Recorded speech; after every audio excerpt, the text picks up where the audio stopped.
I am here today as the backup plan. This is when things as planned do not work out for the program chair. I felt it was necessary to have something in place in case something went wrong, and this is why you have me here today. I really need to thank Nicholas Teslick for his great and encouraging help in creating the library of Scribbles. Here I am about to talk about the lowly scribble, to see if this word has any redeeming virtues. I will start today with the work of Mark Tobey, then continue to how pastels found me, and then give you a more pointed thoughts and examples of scribbles. To begin, we have the work of Mark Tobey, a painter that I think of very much as a scribbler because of the way he covered his canvas with paint in a very linear manner. He spent years studying calligraphy in Japan, and it is repeated line over line that piles up and makes out what one considers to be scribbles. These scribbles that he made are using oil paint or egg tempera. There are many examples of people who used a scribble movement with wet paint.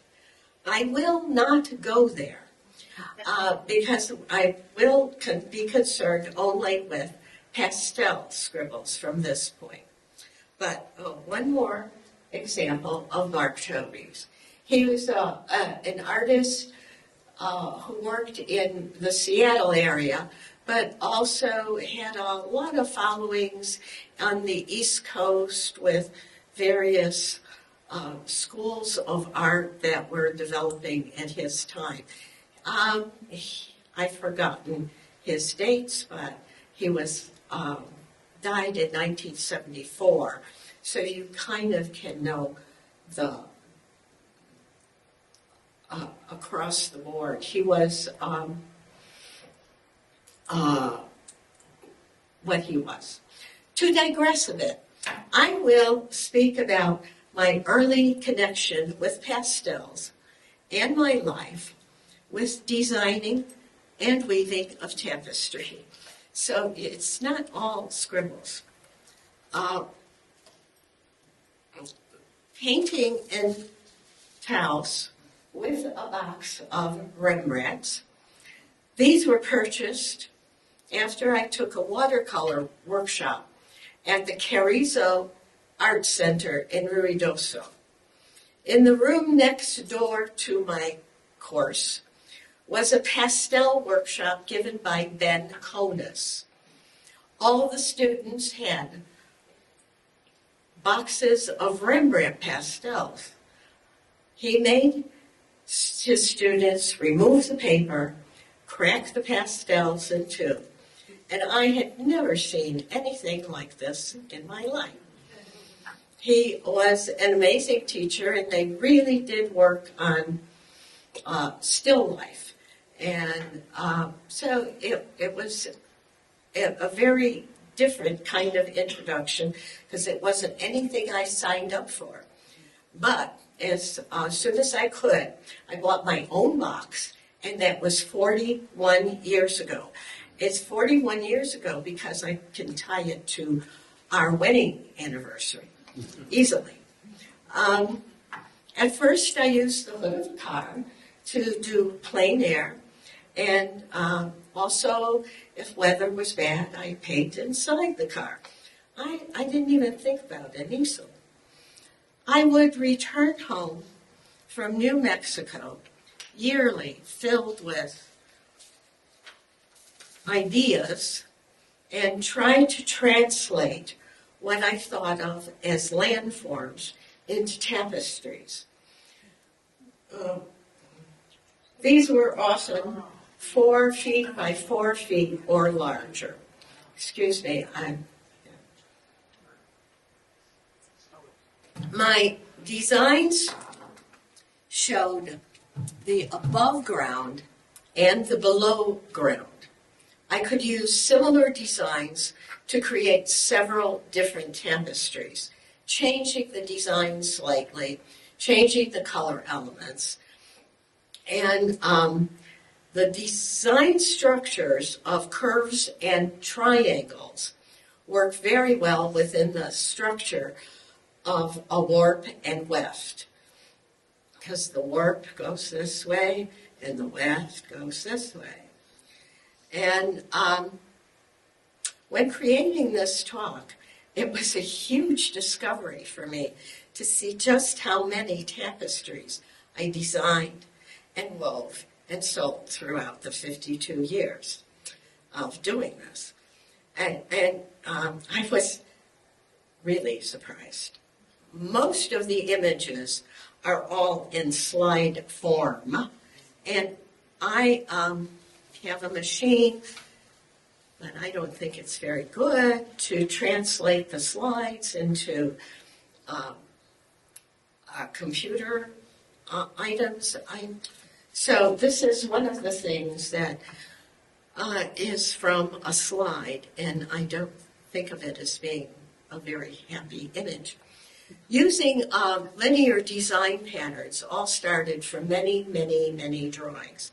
Painting and drawing all helped me get up off the loom bench and to straighten my body up. This is something that I did at Oliver Lee State Park, 18 by 24. We were there camping, and this is the kind of thing that I did. And it relates to the images of the linear landscapes that I created. This is a warm day, cool lake, 20 by 32, and an example of using Paul Clay's workbooks, which were always an influence. Paul Clay's workbooks were something that I used in teaching design and color courses because they were extremely helpful and amazing. Scribble movements in this study are wanting to simulate that flock of birds that we sometimes see all coming at us at one time. Several studies like this were done, and one has to remember that when weaving an image, one has to be pretty certain of what and how things are going to look. You have to really, you can't just hit the white threads with la-di-da. You can, but you have to really focus and to make certain. So the bird tapestries, and of which this is one, were enjoyable to weave, partly because I could see how colors reacted to one another as they were woven, and sort of like seeing colors next to one another on a pastel painting. It was at kind of about this time when I was doing more pastel painting, and possibly this was beginning to influence my color sense. How big is this one? This one is 42 by 46. Is it possible to turn the lights that are shining? Oh, I don't know how to do that. Do I? The lights. Is it here or somewhere else? Sorry.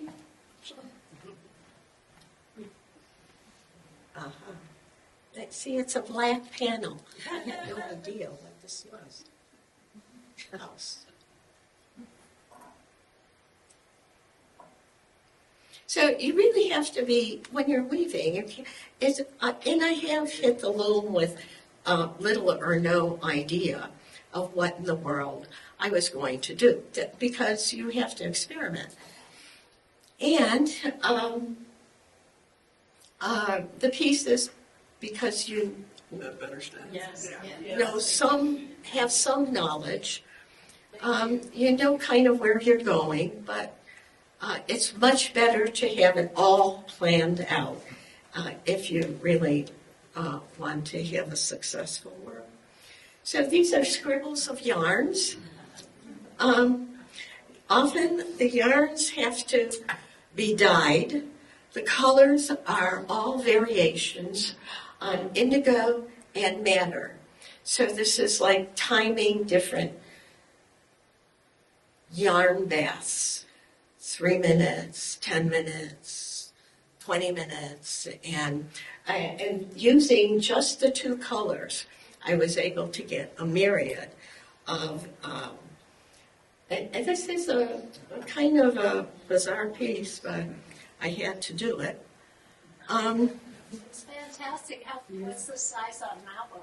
This one is 7 feet by 32 inches.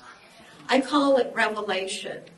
So I did sort of have a plan. I wanted it to be loose. I wanted the zigzags to be energetic and to have color that would be interesting. And, you know, so you just make certain you pick the right bunch of yarn. I call it Revelation, and I knew what I was doing from the bottom up to about 3/4. And I had no idea what I was going to do at the end. And my mother died, and then somehow I knew how to finish it. I knew when to finish it and how it would work with the rest, because the revelation is to kind of be expansive. And so that's what pretty much we're doing here. So the yarn dyeing has to come well before the weaving. And my sketch for this, I don't know why. Normally I do a many, and my sketch for this was this big. And I just I knew it was okay. My time was very much split with weaving tapestries and painting pastels. It was hard to know, you're taking time away from one, but you're having so much fun with the pastels. So that was important. This is, I don't have a size of it, do I? No. It's 11 by 12. So it's kind of a small piece. And I did this pretty much while I was living in Poland for 4 months. And I got to know a lot of Polish weavers, which was pretty remarkable. And I'm not sure that I started doing designs of heads that were chopped off. I have no idea why. And I have a lot of designs, but this is the only one I wove. Letty, can I ask a question? Yeah, sure. So I think this piece is really stunning. So do you start with the sketch? Like, what is the... Yes, a lot of heavy-duty drawing. Yes, that's very important. It's more than a sketch. It is an ultra plan. And so pretty much where you go, inch by inch. But there's a lot of spontaneous happening here. So the hair business pretty much comes into weaving scribbles. And so I know where my lights are. I know where my darks are. I know where the eyes should go. And the background was fun. I had to work with the yarns I brought with me. And it was it's one of my favorites, and it's one I did not sell. With my time split between tapestries and painting, it was in 2018 that I witnessed and was too close to a very dreadful accident on I-25, returning from doing a tapestry demo in Los Alamos. It was what happened to the car next to me that made me rethink my life And tapestries take many hours and many months to create. And while I truly enjoyed working with the yarn, at this juncture, because this accident was extremely devastating, so many ideas with so little time. It was then I made a switch and focused to only work in pastels. Paintings could be developed in a week or less, well, or sometimes more, and you could work on several at one time. Well, I have 3 looms, and did I want to keep all 3 looms going all the time? No, and so I would have maybe 2 looms going, and you still never had enough time. And so, this is not an example of scribbling. This is an example of doodling. Doodling can lend itself to landforms. And yes, one can weave this, but why bother? It's done as this little drawing.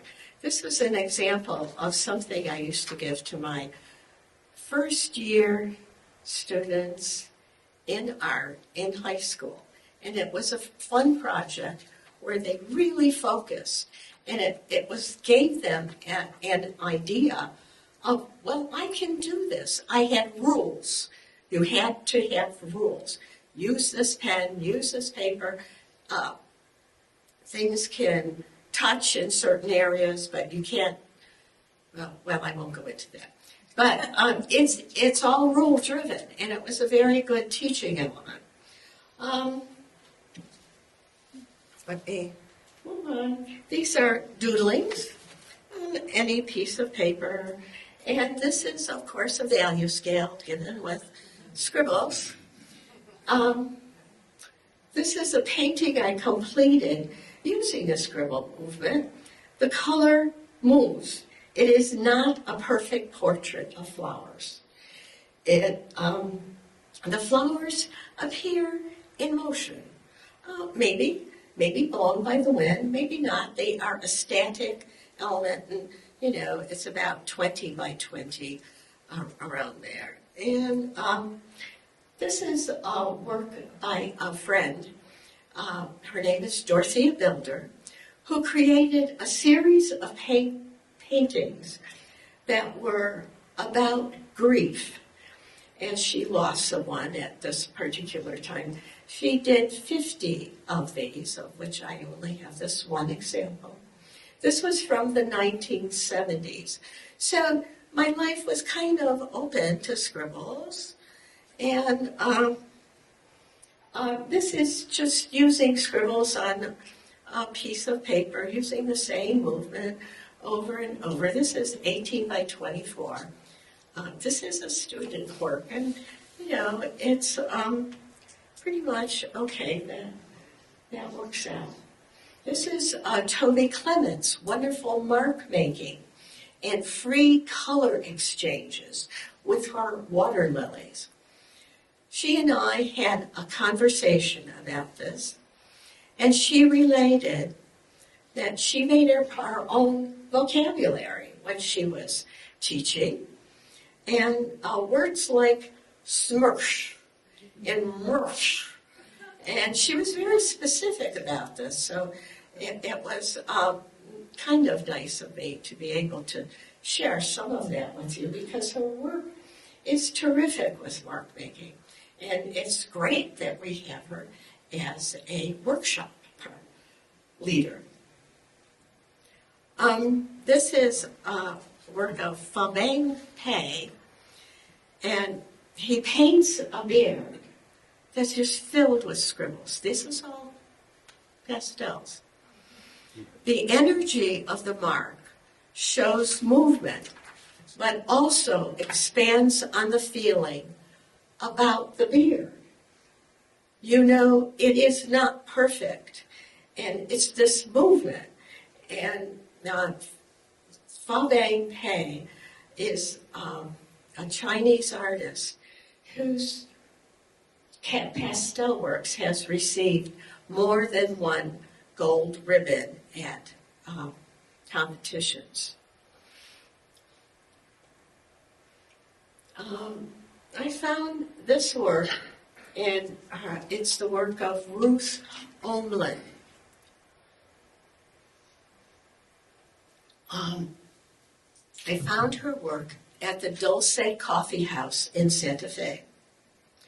She teaches in the art department at Santa Fe Community College, and also uses these calligraphic-like movement for the structure of, and she uses multimedia, so it would be involved with crayons, but pastel, charcoal, pen, and she does not have titles for these, but this is 50 by 38, so they're quite large. And, you kind of, it's okay to not do something that's perfect. I was very excited about it. But I did enjoy seeing her work a great deal. She's at the community college. She's involved with art therapy and the psychology of art.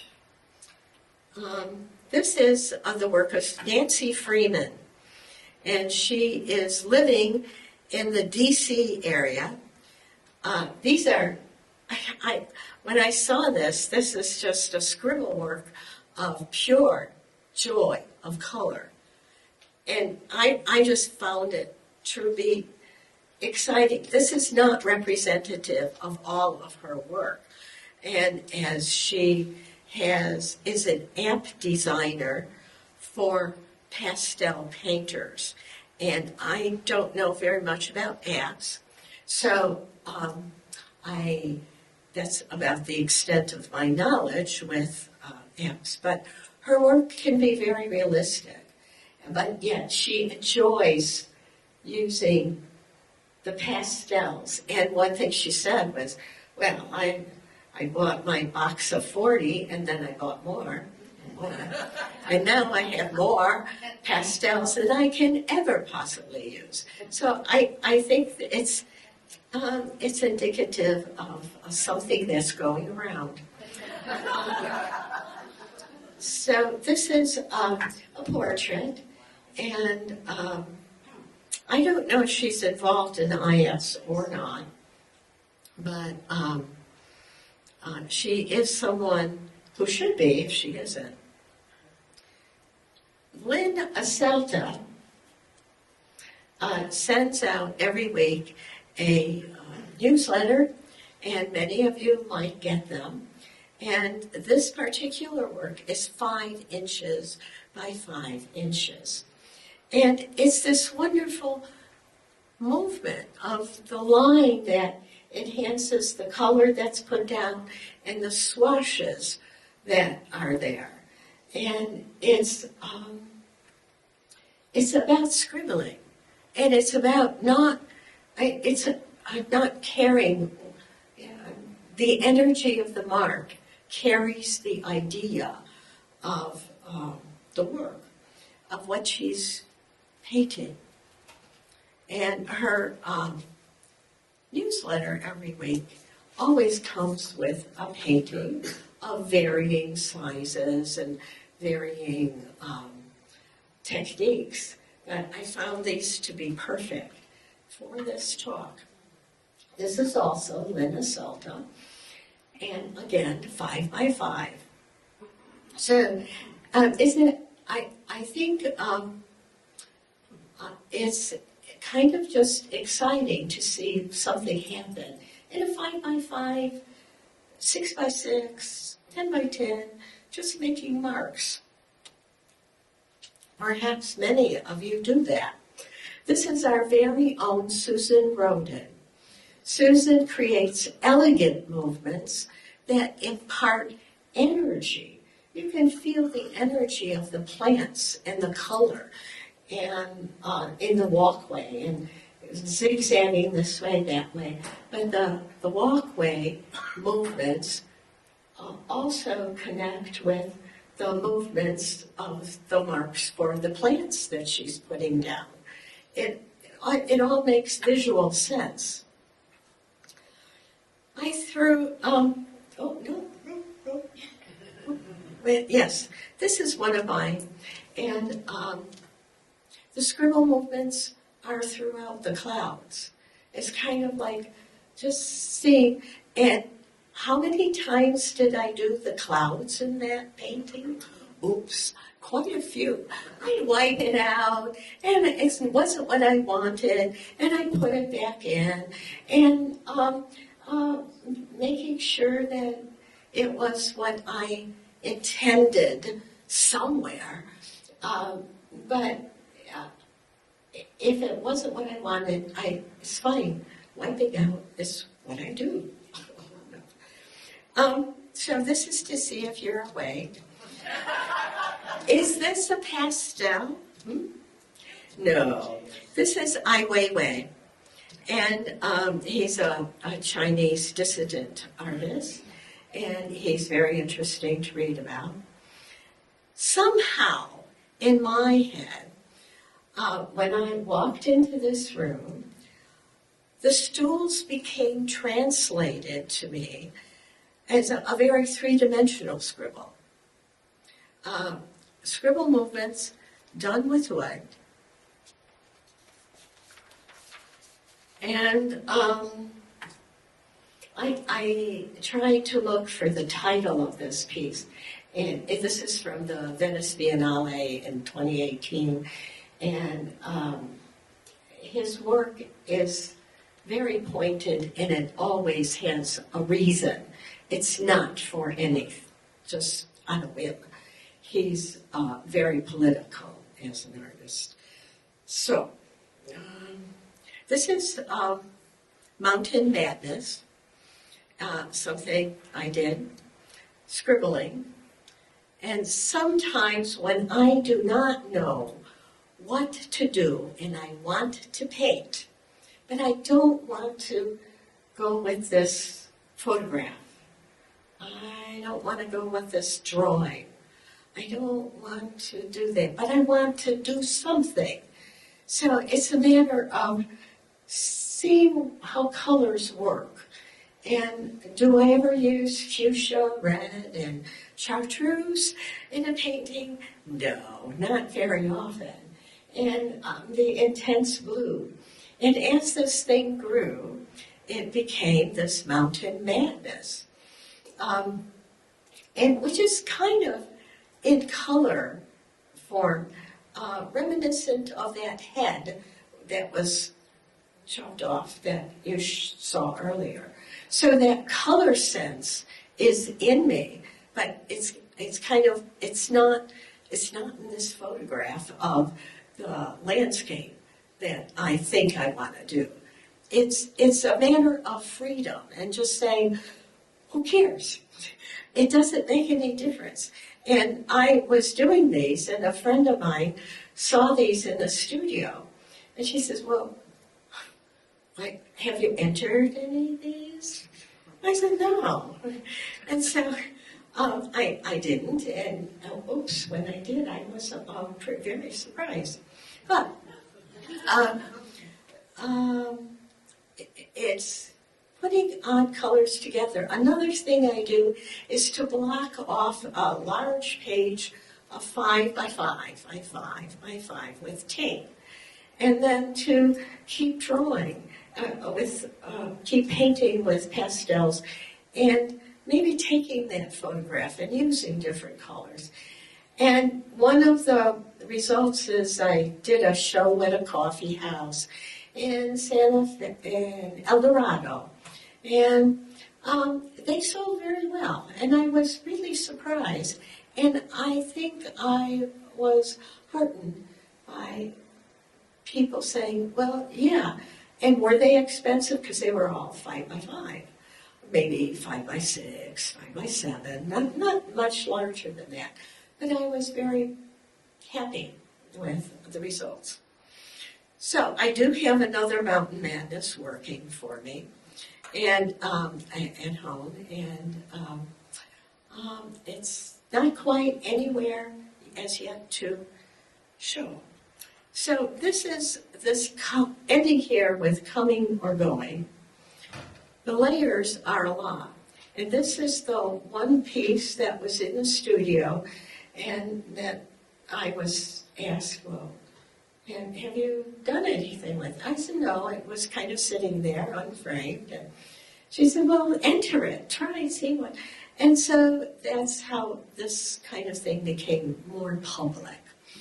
The layers are many. There's a lot of layers here because part of the circular image for me harks back to my early tapestries having to be grounded in a landscape-like movement, circular, that being able to connect with what the loom can do for me.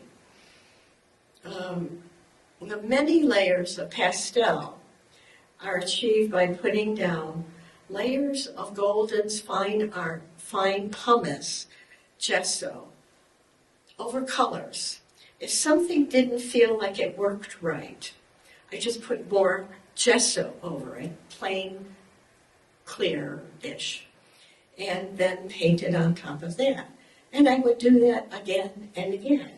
And in this lower corner, I guess it's right hand, my right hand here, and there's a lot of layers of gesso there, and and I found out that the under layers of pastel showed through the gesso. Oh, and then I could color on top of that, and that became more exciting. So that's kind of how, and I do have something going on in the studio that is very similar to this. So this has been a very successful painting. You were in the IF's website. Yes. And you won an award in the Enchanted Colors Show. yes, yes. Congratulations. Thank you. So scribble marks to me are it just became more and more powerful to kind of just keep moving because I didn't want that dense outline of the circle there. And if it's supposed to be an image of whether it's coming or going, well, we don't know whether it's being put together or whether it's tearing itself apart. Yeah. What kind of pastels are you using here? Are you using harder pastels? No, these are mostly, I like unisons a lot. I have a set of unisons that I purchased several years ago. And I don't know how many are in there, but they were color coordinated where the value went through the lines, how they were placed in the box. And I thought, oh, what a good idea. And I've used that set so much that I purchased another set to refill what I had used. Now, I don't know if they'll have it here for sale, but I just like the amount of hardness that it gave me and softness. And it wasn't real soft like a Terry Ludwig. And so that's pretty much what I'm happy using. In conclusion, the word scribble is sadly non-descriptive of a glorious movement, a gestural element that says a lot with marks in a very non-specific manner. I could have put in tons of tapestries, and I just didn't think that was appropriate. But I wanted to give you an idea of where I was. And as I said, a lot of my tapestries are in slide form. And using this little machine to make them put on the image card, dust, they even brushing them off and doing it again, it's just way too tedious. So they'll just probably stay in slide form. So I know it's early, but maybe that's not so bad.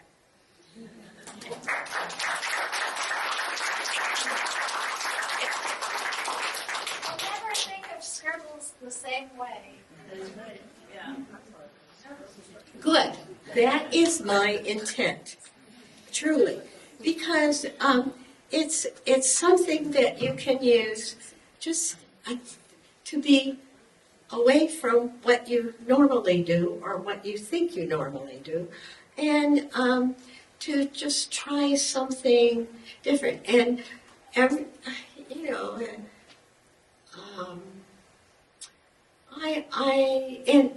as I said, I use it for getting myself started, getting my mind keyed up. And I may work on something like the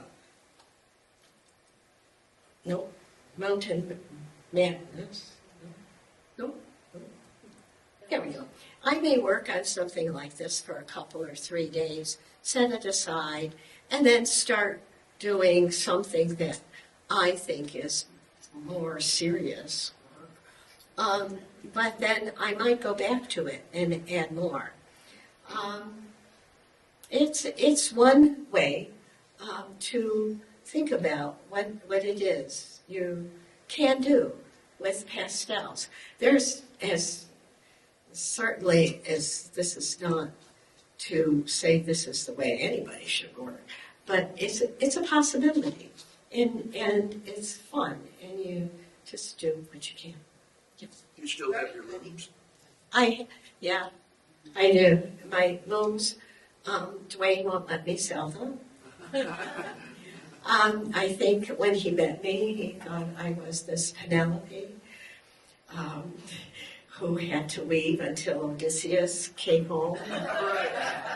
So there's a lot of our life in these looms, and there is one I am eager to get rid of, and there is one I will never sell. So because it was a prototype for something very special. I'm not interested in weaving at all. I have warp on the loom, and I just said, no, I can't go there. And it's a better life for me. We only have so much time, and that is, something that kind of made me realize when I connected with that accident. And it took me a very hard look at what I was doing, what I thought I wanted to do. And I probably would not be a program chair here if I was weaving still. And so I did tell you that this was the Booby Prize program. And I do have 2 more in my back pocket, just in case, because you never know.